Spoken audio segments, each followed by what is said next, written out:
Again, welcome back to another Metro Sales webinar. Today we're going to be talking about overcoming common IT challenges. These are strategies and insights from myself, Tim Norton, and Aaron Jones, our Senior Sales Evangelist. If you do have any questions throughout the webinar, there is a chat section on the bottom right-hand side of the GoToWebinar portal. And you can enter any questions into that chat room, and we will be having a Q&A session towards the end of the webinar, which only should last about 10 to 15 minutes.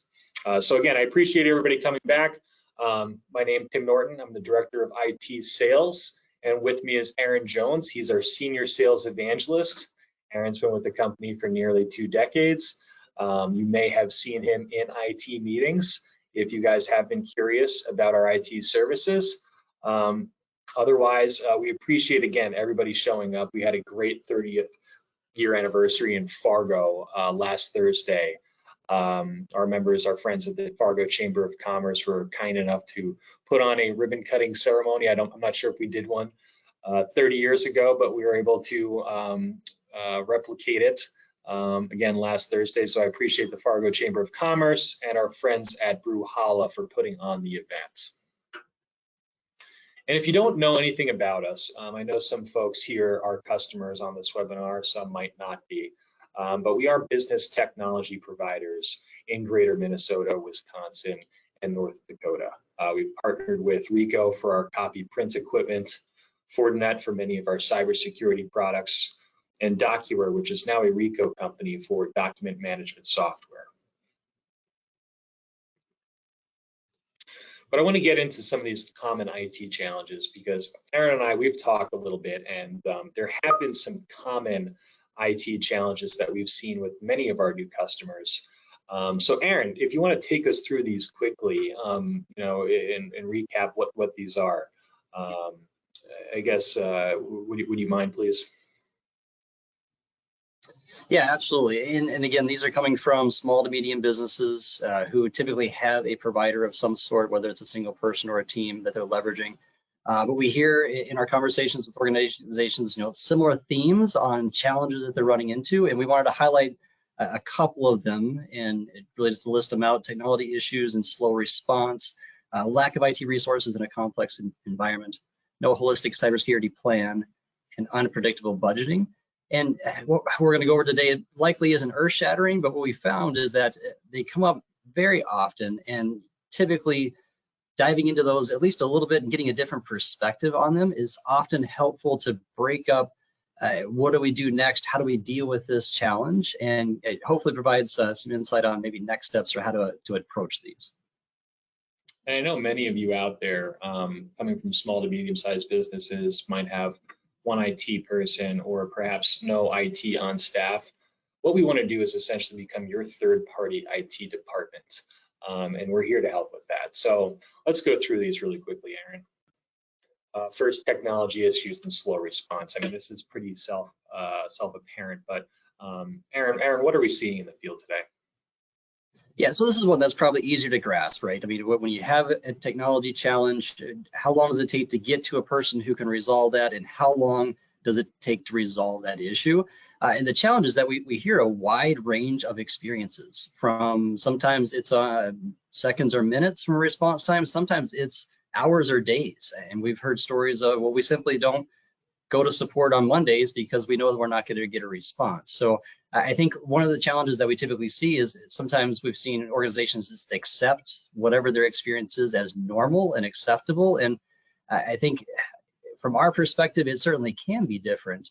And sometimes it can be easy to not understand the hidden costs behind waiting for support. We usually see there's a ripple effect where, yes, you're looking at productivity for an individual who's experiencing a problem, but is that challenge then affecting your ability to service your customers? If it is, well, how do you calculate that? It's a bit intangible, but we often see that there is a hidden cost there that if we can get a faster response time when we have an issue, it allows us to minimize or mitigate any type of loss of business or increased cost or unproductive time simply by having a faster response. And again, it's one that's a little more straightforward, where It's typically comparing stats on what can I expect from whoever is supporting my environment today.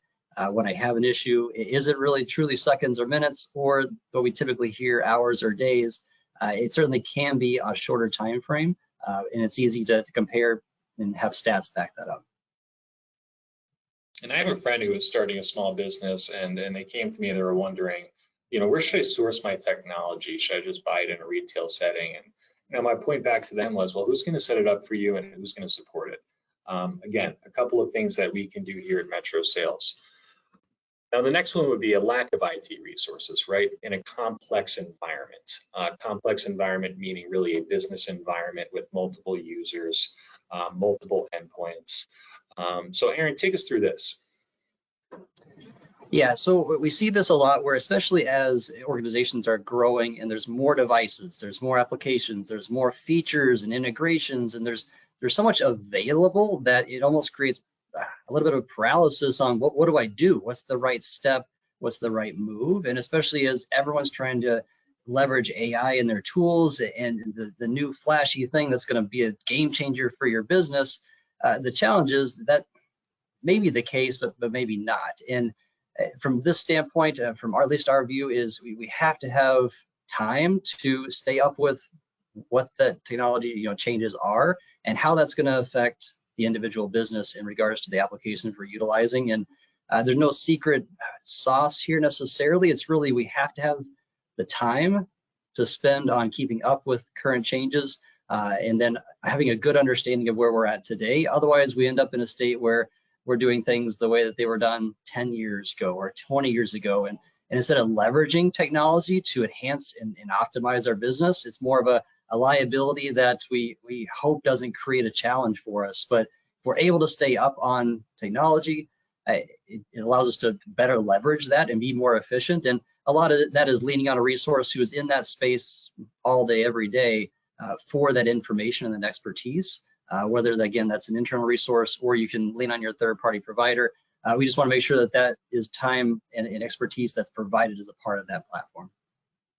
Yeah, and over the last few years, we've seen a lot of companies merging with other companies or companies acquiring other businesses. Here at Metro Sales, we did just make our first acquisition, we're happy to announce, in over 50 years of business, Wisconsin Document Imaging. And I just know from personal experience over the last month that there were some I don't want to say pain points, but things that took a little bit of time to merge their technology with ours.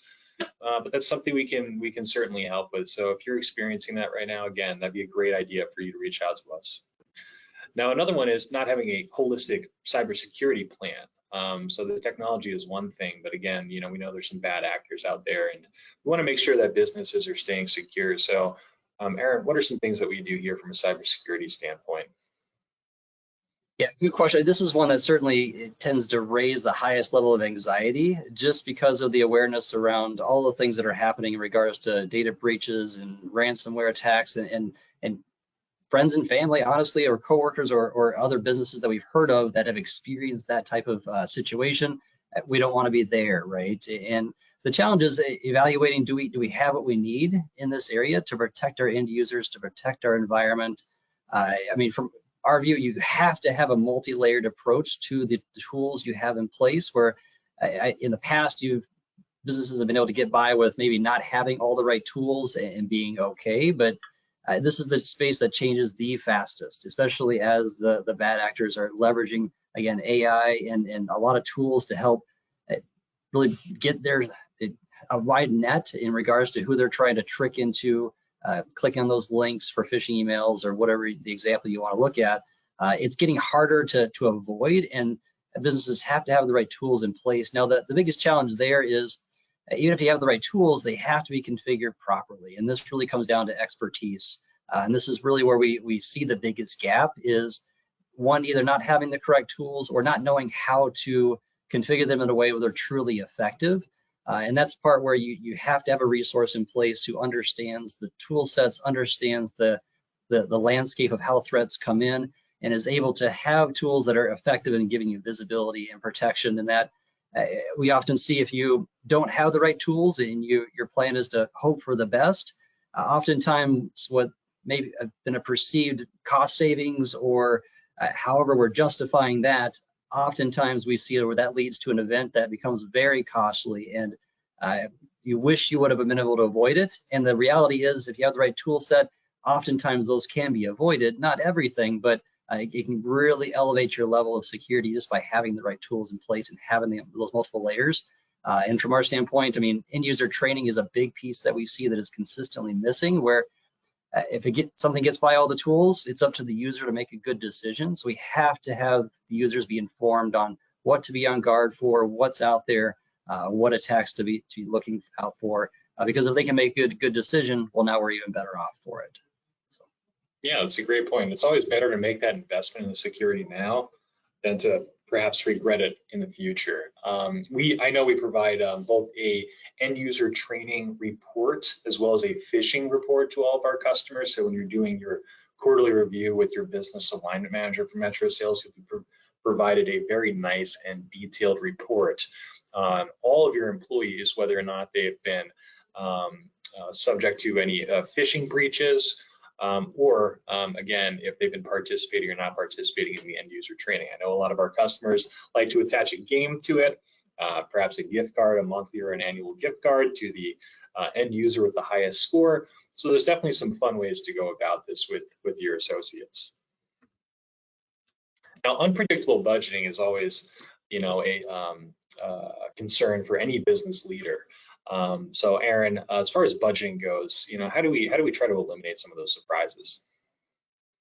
Yeah, good question. And this is one that is usually higher in the priority list of things to solve for, typically because they have a good example of where they were surprised by some unpredictable expense, whether that's a new server, a cost of hardware that's failing that maybe didn't realize was on end of life, or just simply the nature of their provider in regards to we get charged as we call in for support, and those support tickets that can take longer than expected and become very costly.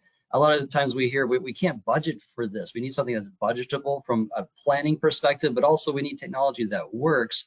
And a lot of that starts with understanding where are we at today. We have to have a process in place to really dig into the details of what do we have today, how is it configured, how does that compare to how things should be configured.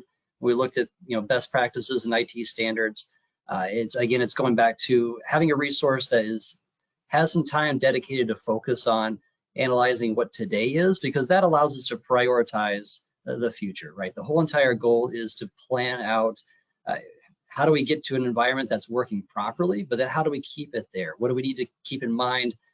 How do we even know that what we have is effective? If there's a better way to do it, a lot of it is just simply going through and comparing again what today looks like compared to those best practices, and then creating a simple list of what are we going to prioritize today versus next quarter, next year, so that we're not surprised. We've planned appropriately for any type of improvements or changes or new hardware, whatever it may be. It's just simply a roadmap at that point that we're following and can simply change as needed, but it eliminates a lot of the surprise that we see where if we don't have a plan, we're almost always going to be surprised. So the challenge is that, again, it comes back to having the expertise to understand how today compares to how things should be. But you can absolutely get to a spot where things are predictable and your surprises are very minimal, and gives you the peace of mind knowing that we're in a good spot. We're going to be in a good spot tomorrow, because a lot of times we hear we don't know if this is going to work tomorrow. We're just hoping for the best again. There's a better way to plan, but a lot of that is having resources dedicated and having the time to plan that out properly. And you mentioned the strategic roadmap. I mean, that is literally a document that we will provide you during your quarterly business review. And it has some excellent visuals, graphics that predicts when exactly you will need to do, say, a laptop refresh. When will you need to buy another server? And all of this is laid out very nicely in a document. So whether it's yourself or somebody you would delegate this task to, has a clear understanding of when that spend needs to come up. So I'm just going to take a quick look at the chat here to see, again, if we have any questions. If anybody does have any questions at this time, please throw them in the chat and we'll try to answer them. We do have one right now from a Chris. This seems like a lot. Is this all necessary for a business? That's a really good question. We believe so. Aaron, do you want to maybe dig into that a little bit further? Yeah, it's a good question. I think it comes from we didn't used to have all this stuff, right? It seemed simpler in the past, but now it sort of plays into that complexity piece where the challenge that we typically see is if we ignore or neglect any of these areas, especially around security or proper planning, it's going to come back to a situation where it's causing a crisis or it's causing some sort of incident where, well, now what do we do? Why could we have avoided being here?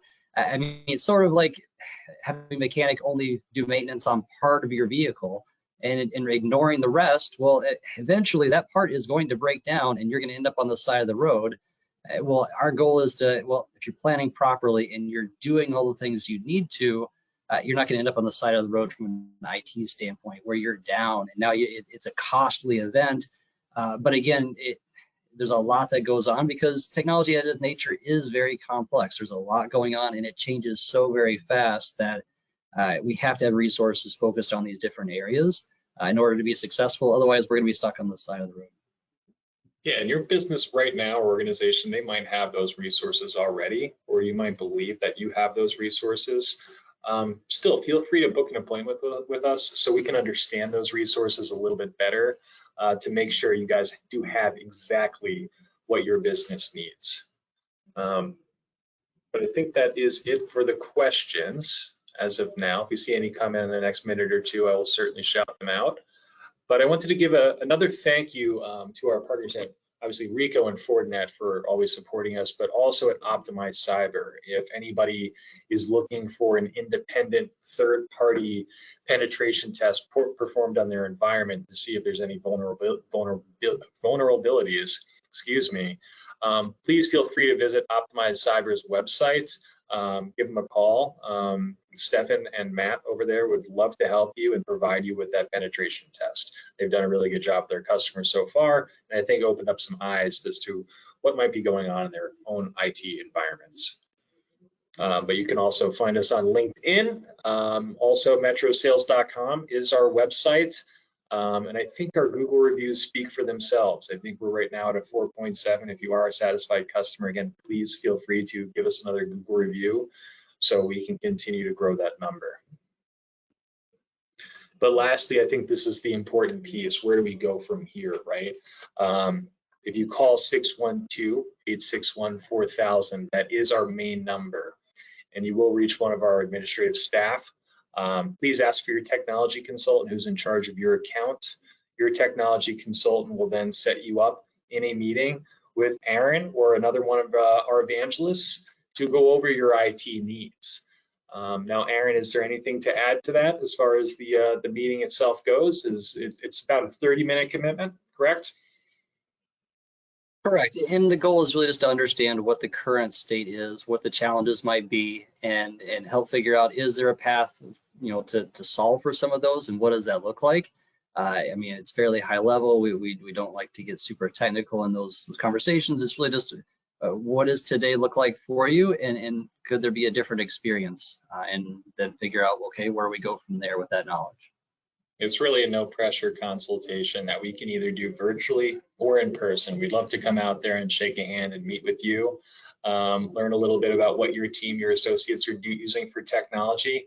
And again, just give you a few pointers and ideas. But if that's going to be it for the questions, I do appreciate everybody's attendance today. Again, this is our 6th webinar. You can find it eventually on our LinkedIn page. If you missed this, and if you did come to the webinar today or signed up, you will receive a copy of the webinar, the video, to your email. But again, this is the main phone number, and if you have any questions at all, please give us a call, and we'd love to get in a meeting with you to give you a few ideas on how to better improve your IT environment from a business standpoint. But again, thanks everybody. Have a wonderful weekend, and hopefully we'll talk soon. Bye-bye.